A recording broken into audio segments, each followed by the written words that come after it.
Okey. Yang ketiga, soalan ni saya confuse sikit. Berdosakah jika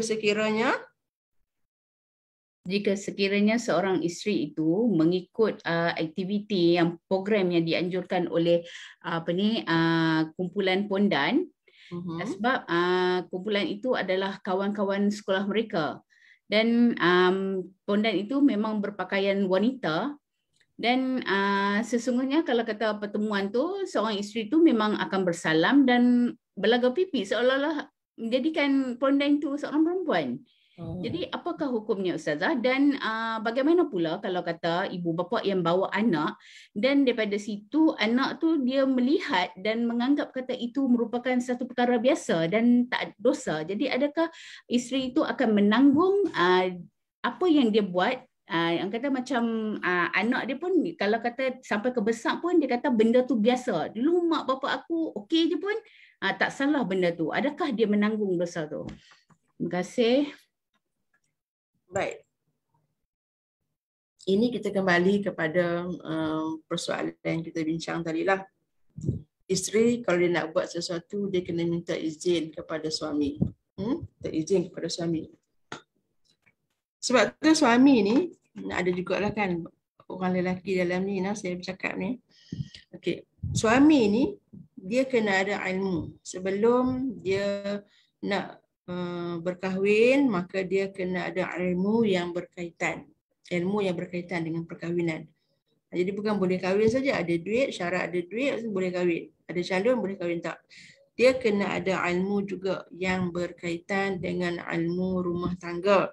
Sebab dia yang akan menjadi pemimpin dan dia yang akan mencorak rumah tangga dia.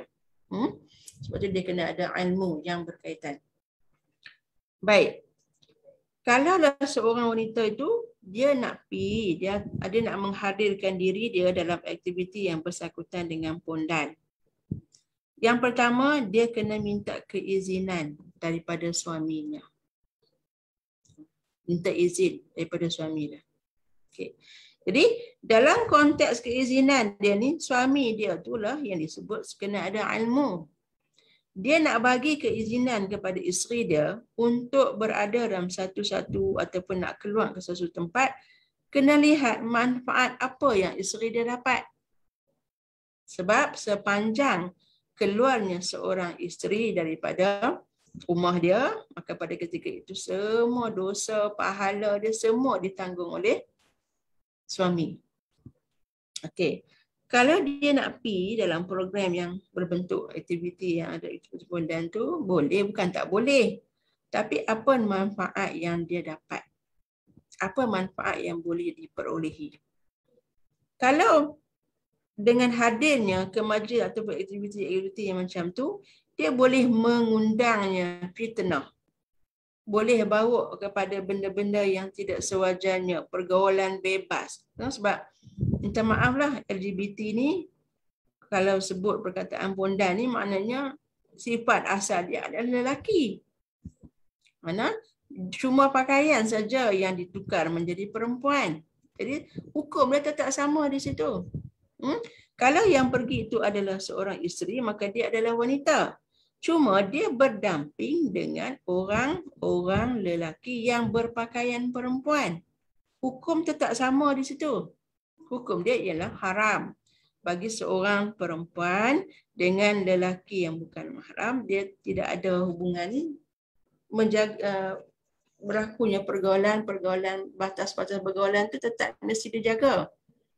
Jadi, kalaulah nak pergi juga boleh, tapi dengan keizinan dan ditemani oleh suami supaya di sana tidak berlakunya fitnah dan ada batas-batas terpelihara yang boleh dijaga dengan baik supaya tidak melanggar syariat yang telah digariskan oleh Islam.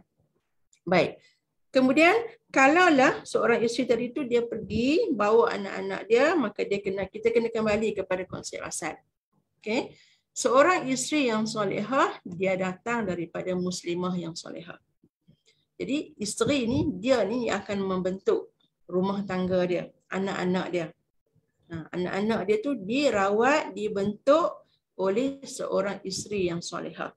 Jadi kalau dia seorang isteri yang solehah, dia seorang ibu yang solehah, dia tidak akan mendedahkan anak-anak dia kepada pengaruh-pengaruh yang tidak sihat. Jadi semuanya kembali kepada asas yang utama. Memahami bahawa konsep apa saja yang kita nak buat, kalaulah perkara itu mendatangkan pahala, maka kita fastabiqul khairat, berlumba-lumbalah untuk melakukan kebaikan. Tetapi kalaulah satu benda itu kita buat, dia tidak mendatangkan pahala, tidak boleh mendatangkan redha, tidak boleh mendatangkan keberkatan daripada Allah Subhanahu Wa Taala, maka seboleh-bolehnya kita elaklah supaya kita tidak berada dalam fitnah. Wallahu ta'ala a'lam.